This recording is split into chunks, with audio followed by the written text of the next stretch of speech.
Filipino 4, Quarter 3, Week 2. Matatag Curriculum.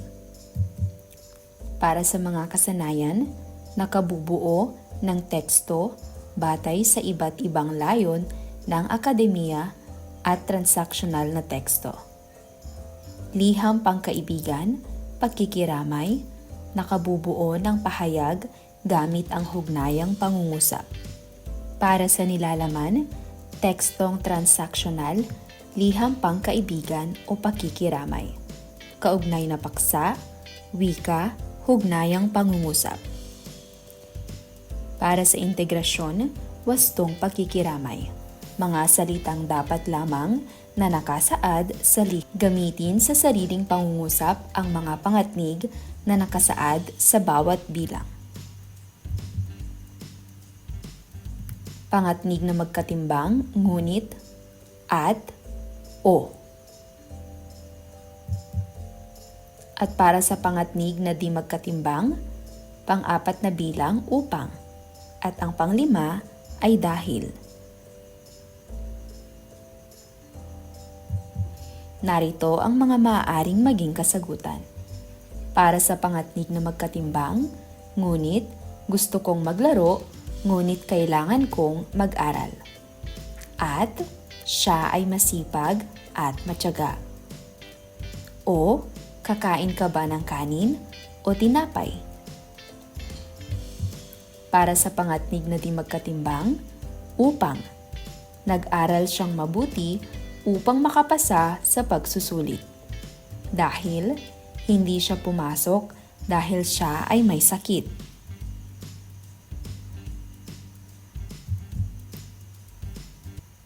Bakit sumusulat tayo ng liham para sa ating kaibigan?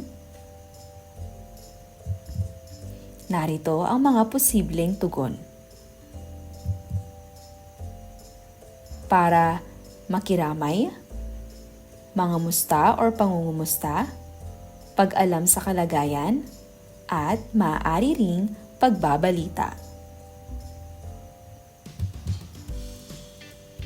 Ang inyong klase ay papangkatin sa 5. Bubunot ang bawat leader ng pangkat. Pagkatapos ay magbigay ng komento ang bawat miyembro sa nabunot na paksa tungkol sa mga bahagi ng liham. Kailangang matalakay kung ano ang nilalaman sa bawat bahagi ng liham. Tatawagin ang leader ng pangkat upang magbigay ng napagkasunduan ng kanilang pangkat. Gawing gabay ang halimbawa. Gian S. Gregorio, number 1 Sampaguita Street, Green Heights Subdivision, Ika-7 ng Enero, 2024. Mahal na binibining Austria, nawa ay nasa mabuti po kayong kalagayan. Bilang Pangulo ng Grade 4 Matatag, ay lumiham po ako upang ipabatid sa inyo ang pakikiramay ng aming buong klase. Naipaalam po ito sa amin ng gurong humalili sa inyo upang magturo sa amin. Ikinalulungkot po namin ang balita tungkol sa pagkamatay ng inyong ama. Dalangin po namin na mapalakas kayong lalo.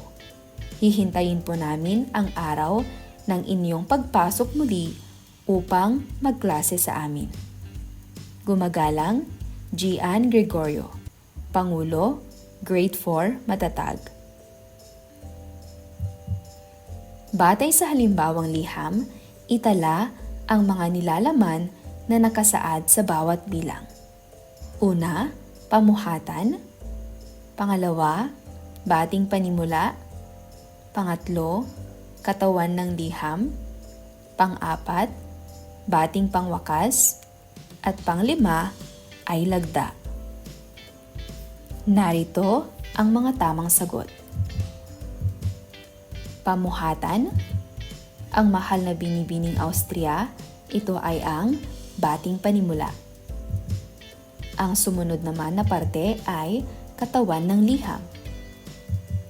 Sumunod ay ang bating pangwakas at ang panghuli ay ang lagda. Komento class. Tuklasin ang kasing kahulugan ng mga salitang nakasaad batay sa komento ng kapareha. Magtala ng 2 parirala o kaisipan hinggil sa salita. Una, liham. Pangalawa, pakikiramay. Pangatlo, kaibigan. Pang-4, liham pangkaibigan. At pang-5, liham pakikiramay.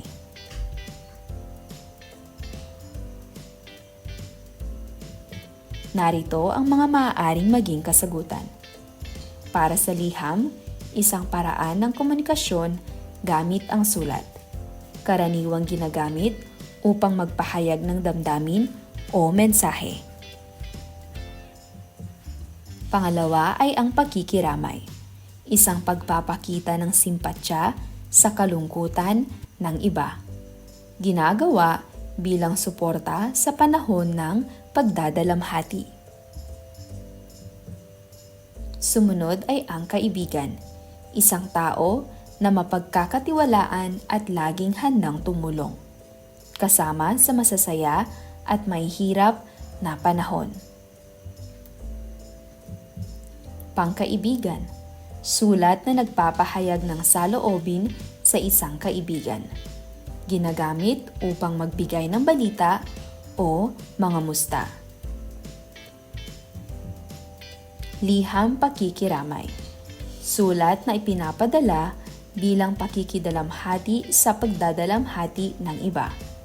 Nagsasaad ng pag-unawa at suporta sa panahon ng kalungkutan.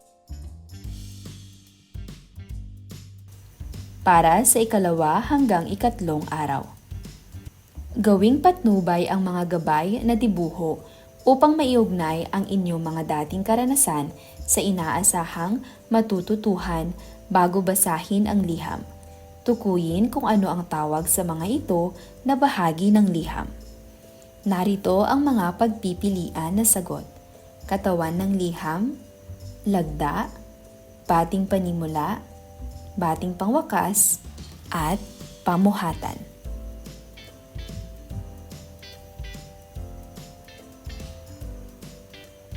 Gabriel Austria, 0143 Calachuchi Street, Park Homes, Taguig City. 11 ng Enero, 2024. Mahal kong Gio, kumusta na aking matalik na kaibigan? Matagal na rin tayong hindi nagkikita. Nabalitaan ko sa iyong pinsan na namatay daw ang iyong lola. Nalungkot ako nang marinig ko ito. Maaari bang malaman kung kailan ibuburol ang iyong lola? Baka makapunta kami ni inay. Nakikiramay kami ni inay sa kamatayan ng iyong lola. Pakiabot ito sa iyong pamilya. Kapag dumating ang panahon na may libreng oras ka, sana ay magkita at kumain tayo sa labas. Pagkatapos ay mamasyal din tayo. Nagmamahal, Senon. Tama, ang unang parte ay tinatawag na pamuhatan. Sumunod ay bating panimula. Sumunod ang katawan ng liham, bating pangwakas, at lagda. Ating talakayin ang tekstong transaksyonal, liham pangkaibigan, pakikiramay. Ano nga ba ang liham? Ang liham o tinatawag ding sulat ay isang mensahe na naglalaman ng balita, impormasyon, nararamdaman o pangungumusta ng nagpadala sa inaasahang tatanggap o babasa nito na nasa malayo o ibang lugar. Narito ang mga parte ng isang liham. Una ay ang pamuhatan. Naglalaman ito ng pangalan ng taong sumulat, ng kanyang pinagmulan o tirahan, at petsa kung kailan sinulat ang liham. Sumunod ay ang bating panimula. Ito ang simulang pagbati ng sumulat sa kanyang sinulatan. Kalimitan, ginagamitan ito ng mahal na kaibigan, mahal kong ate, mahal na punong guro, mahal kong guro, at iba pa. Ang pagkakasulat ay sinisimulan sa malalaking titik at sinusundan ng bantas. Sumunod naman ay ang katawan ng liham. Dito nakasulat ang mga nais sabihin ng sumulat sa kanyang padadalhan ng liham. Sumunod ay ang bating pangwakas. Sa bahaging ito, nakasulat ang magalang na pamamaalam ng sumulat sa kanyang sinulatan. Lagda. Nakasaad dito ang pangalan ng nagpadala ng liham. Narito ang mga uri ng mga liham, pangkaibigan o 6 P's. Liham pakikiramay, liham pagbati, liham paanyaya, liham pasasalamat, liham pangungumusta, at liham paghingi ng payo. Narito ang mga dapat tandaan sa pagsulat ng liham pangkaibigan o pakikiramay. 5 P's. Una, tiyakin ang dahilan kung bakit ka sumulat ng liham. Pag-isipan, balikan ang mga halimbawa ng liham na inilahad. Sa unang bahagi pa lamang ng liham ay tinukoy na agad ang dahilan ng pagliham. Tiyakin na ang mga salitang gagamitin sa pagsulat ay madaling maintindihan. Pag-isipan, sa mga halimbawang tinalakay, simple lamang ang mga salitang ginamit. Tiyaking tama ang baybay ng mga salita, lalo na sa pangalan, tirahan, at petsa. Pag-isipan, mahalagang wasto ang pagkakabaybay ng mga salita dahil baka iba ang maging kahulugan ng mga ito, lalo na sa address at petsa. Tiyaking maikli at direkta ang nilalaman ng liham. Pag-isipan, iwasan ang maligoy na mga salita. Tiyakin ang paggamit ng magagalang na salita. Pag-isipan, iwasan ang pagsasabi sa liham ng mga pahayag na, "Okay lang iyan, huwag kang mag-alala, lilipas din iyan, huwag kang malungkot," dahil hindi naman ito makakatulong at parang nawawala ang paggalang sa damdamin ng namatayan. Habilin, may sinusunod na format sa pagsulat ng liham. May mga bahagi rin na dapat tandaan. Balikan ang halimbawa. Marami ang uri ng liham pangkaibigan.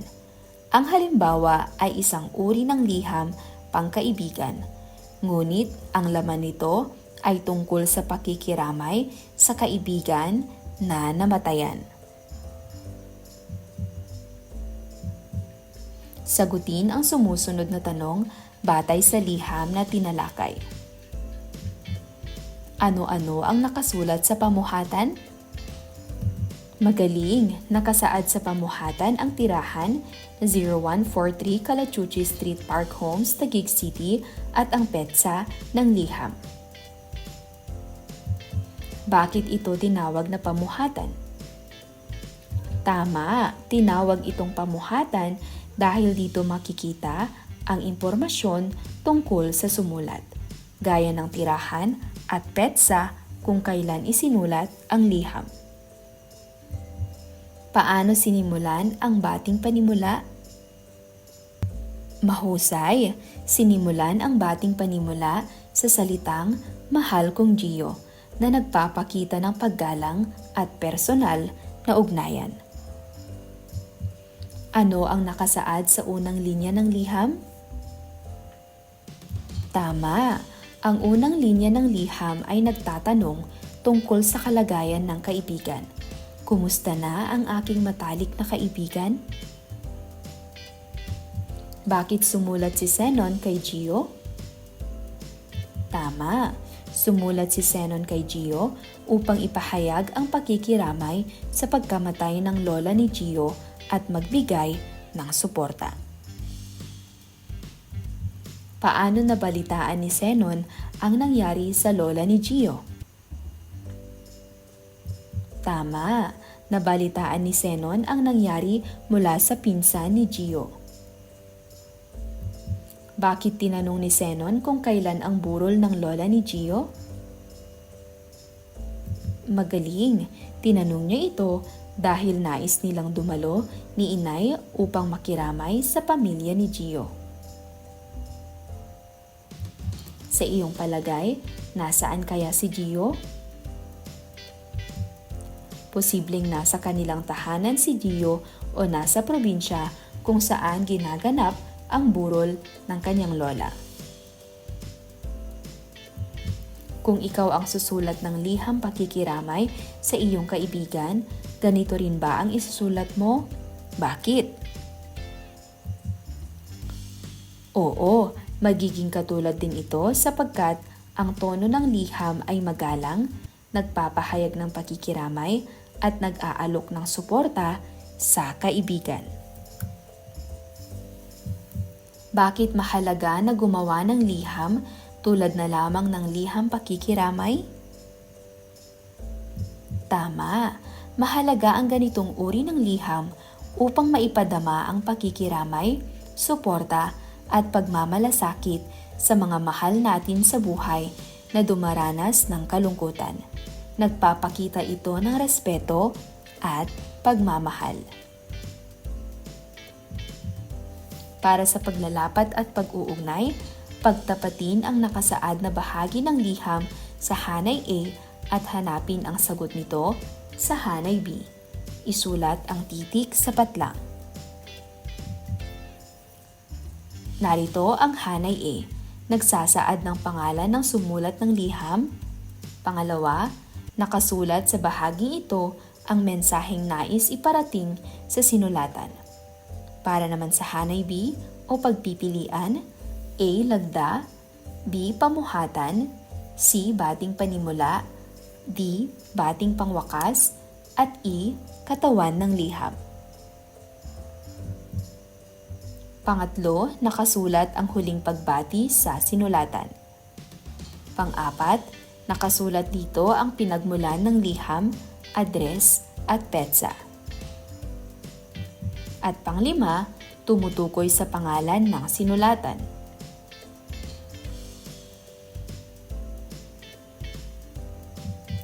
Atin na itong sagutan. Para sa unang bilang, A. Pangalawa, E. Pangatlo, letrang D. Pang-apat, letrang B. At panglima ay letrang C. Isulat sa buong papel ang mga bahagi ng liham ayon sa tamang ayos nito. Narinig ko sa radyo ang pagkamatay ng iyong lola noong nakaraang linggo. Ipinaaabot ko sa inyong pamilya ang taos kong pakikiramay. Lubos ang aking paniniwalang masaya na si Lola Rosario sa piling ng ating Panginoon. Patuloy ko siyang ipagdarasal. Ang iyong kaibigan, mahal kong Rocky, Aquino Avenue, San Rafael, Mandurriao, Iloilo City. 5 ng Setyembre, 2019. Mark. Isulat kung ano ang matatagpuan sa bawat bahagi ng liham na nakasaad.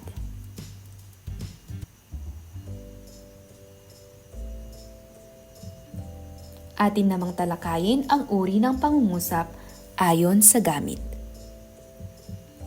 Ating basahin muli ang mga uri nito ayon sa gamit at sa kayarian. Una ay ang pasalaysay o paturol.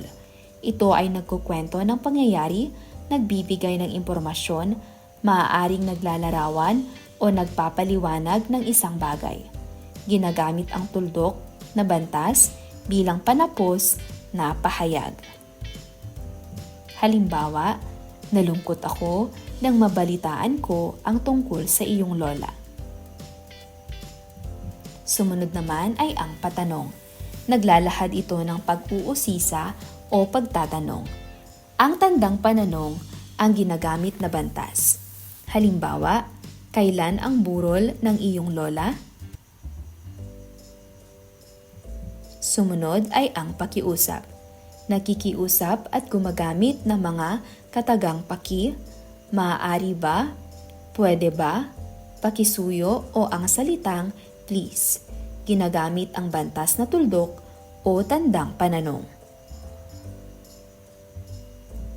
Halimbawa, kung may libreng oras ka, maaari kayang magkita tayo para makapamasyal?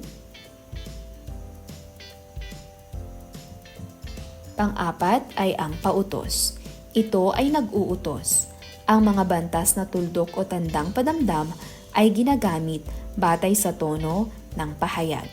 Halimbawa, kunin mo itong abuloy namin ni inay. Sumunod ay ang padamdam.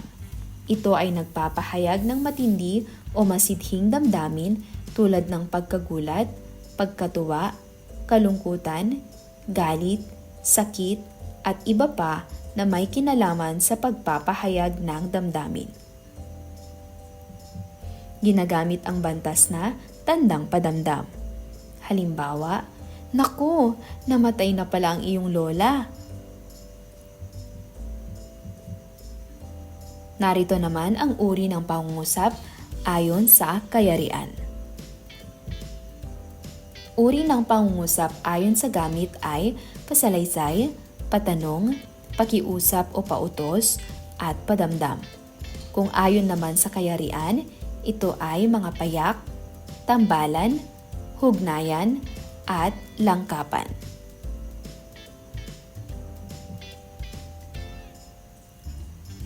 Una ay ang payak, binubuo ng isang kaisipan lamang. Tandaan, kapag payak, ito ay binubuo ng isang kaisipan lamang. Halimbawa, nakikiramay kami ni inay sa kamatayan ng iyong lola. Sumunod ay ang tambalan. Binubuo ng dalawang pangungusap na pinagsama gamit ang mga pangatnig na at, pero, subalit, ngunit, o at iba pa. Maaari ring gumamit ng bantas na tuldok. Tandaan, kapag tambalan, dalawang kaisipan na magkasalungat o pareho at dalawang pangungusap na may pangatnig. Halimbawa, nalungkot ako nang mabalitaan ko ang nangyari sa iyong lola. Ngunit natuwa ako dahil nakasulat ako sa iyong muli. Sumunod ay ang hugnayan. Binubuo ng isang pangungusap o isang sugnay na makapag-iisa at isa pang sugnay na hindi makapag-iisa. Ginagamitan ito ng mga pangatnig na dahil, kung, upang, kapag, at iba pa. Tandaan, kapag hugnayan, binubuo ito ng isang sugnay na makapag-iisa at sugnay na di makapag-iisa. Dalawang ideya na sumusuporta sa isa't isa. Halimbawa, kapag may libreng oras ka, sana ay makapagpiki.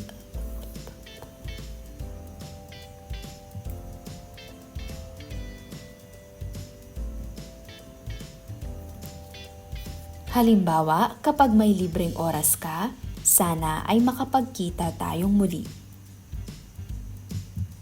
Sumunod ay ang langkapan. Binubuo ng dalawang sugnay na makapag-iisa at isa o higit pang sugnay na di makapag-iisa. Ginagamitan din ito ng mga pangatnig. Tandaan, kapag sinabing langkapan, dalawang sugnay na makapag-iisa at isa o higit pang sugnay na di makapag-iisa. Paggamit ng pangatnig. Unang dalawang pangungusap plus sumusuporta sa unang dalawang ideya. Halimbawa, nalungkot ako nang mabalitaan ko ang nangyari sa iyong lola at nalungkot kami ni inay nang malaman na patay na ang iyong lola. Gayunpaman, nakikiramay kami sa nangyari.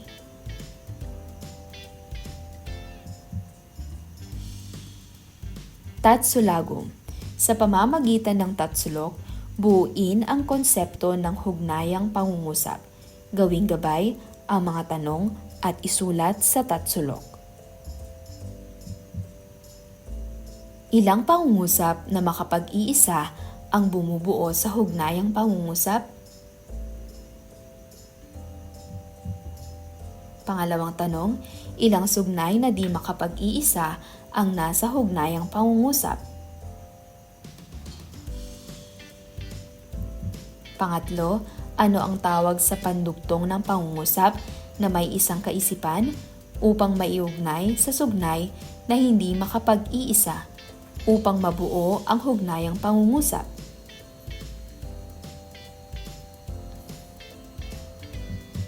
Narito ang mga tamang sagot. Sa unang bilang, 1, pangalawa, 1, at pangatlo ay pangatnik. Isulat sa bilog ang uri ng pangungusap, gamitin ang mga sumusunod na titik. PS kung pasalaysay, PT kung patanong, PD kung padamdam, at PU kung pautos.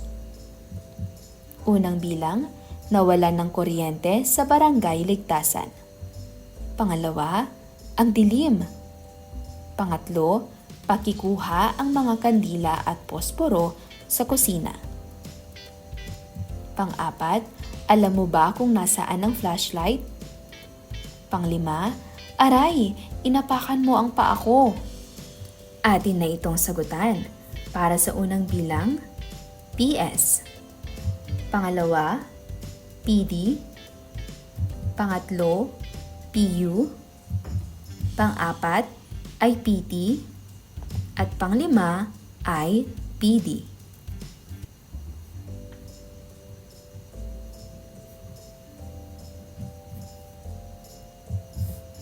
Dugtungan ang mga hugnayang pangungusap upang mabuo ito. Ang liham pakikiramay ay isang uri ng liham pangkaibigan, kaya sa pagsulat nito, dapat na patlang. Pangalawa, upang madaling basahin ang dahilan ng pagsulat ng liham sa kaibigan, kailangang patlang.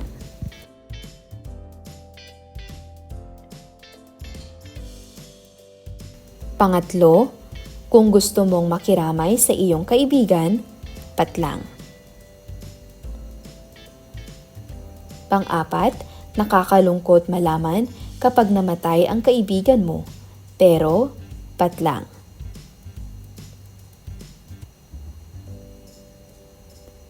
Pang-5, kapag pumunta ka sa lamay ng iyong kaibigan, dapat lang na patlang. Narito ang mga maaaring maging kasagutan. Sa unang bilang, maging magalang at tapat sa pagpapahayag ng damdamin. Pangalawa, maging malinaw at maayos ang pagkakasulat ng bawat bahagi nito. Pangatlo, magsabi ka ng mga salita na makakapagpalakas ng kanyang loob at ipakita ang iyong suporta.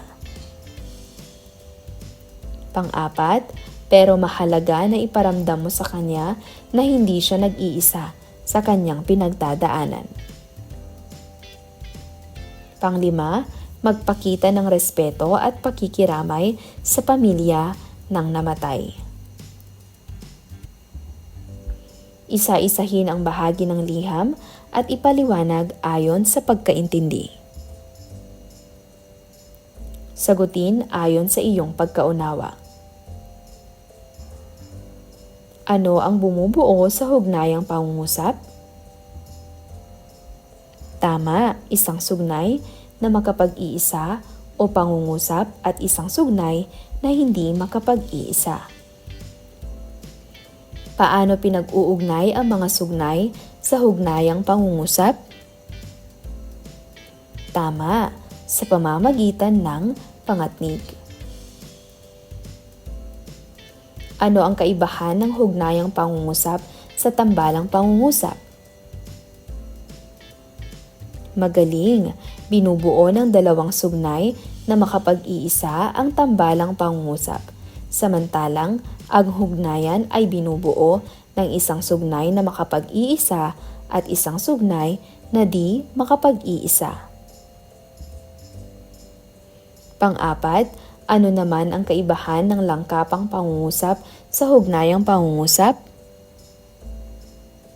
Magaling! Ang langkapang pangungusap ay binubuo ng dalawang sugnay na makapag-iisa at isa o higit pang sugnay na di makapag-iisa. Ang hugnayan naman ay binubuo ng isang sugnay na makapag-iisa at isang sugnay na hindi makapag-iisa. Ano ang pagkaunawa mo kapag payak ang pangungusap? Tama, ito ay binubuo lamang ng isang pangungusap. Isa-isahin ang bahagi ng liham at ipaliwanag ayon sa pagkaintindi.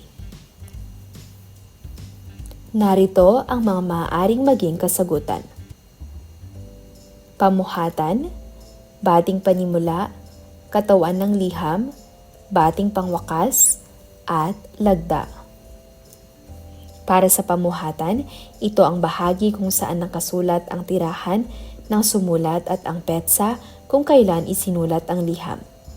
Pangalawa, dito makikita ang pagbati o pagtawag sa taong sinusulatan tulad ng mahal na kaibigan o Ginoo o ginang. Katawan ng liham. Ito ang pangunahing bahagi ng liham kung saan inilalagay ang mensahe o layunin ng sumulat. Bating pangwakas, dito nakasulat ang huling bati o paggalang ng sumulat, tulad ng lubos na gumagalang o gumagalang. Panglima, lagda. Ang lagda ay ang pangalan ng sumulat na nagsisilbing pagkakakilanlan kung sino ang nagpadala ng liham. Sa isang buong papel, sumulat ng liham pakikiramay sa iyong kaibigan. Gawing gabay ang tinalakay ng guro. Huwag kalimutan ang mga tagubilin sa pagsulat ng liham. Makipagpalitan sa katabi at sikaping magbigay ng komento sa liham na isinulat sa klase. Narito ang rubric sa pagsulat ng liham. Para sa pamantayan, katumpakan ng mga bahagi, gramatika. Narito ang mga maaaring maging kasagutan.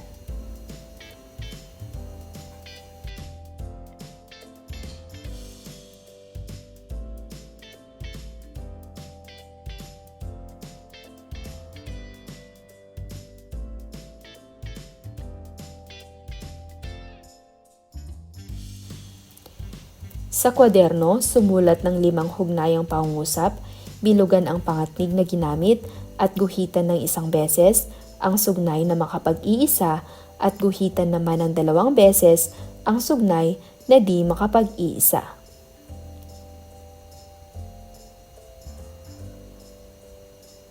Narito ang mga maaaring maging kasagutan.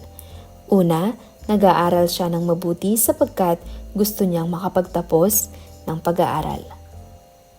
Pangalawa, pupunta kami sa parke kapag natapos na ang aming takdang aralin. Pangatlo, hindi siya sumama sa amin dahil masama ang pakiramdam niya. Pang-apat, magiging masaya ang piyesta kung walang masamang panahon. Panglima, nagtipon ang mga mag-aaral upang magplano para sa nalalapit na paligsahan.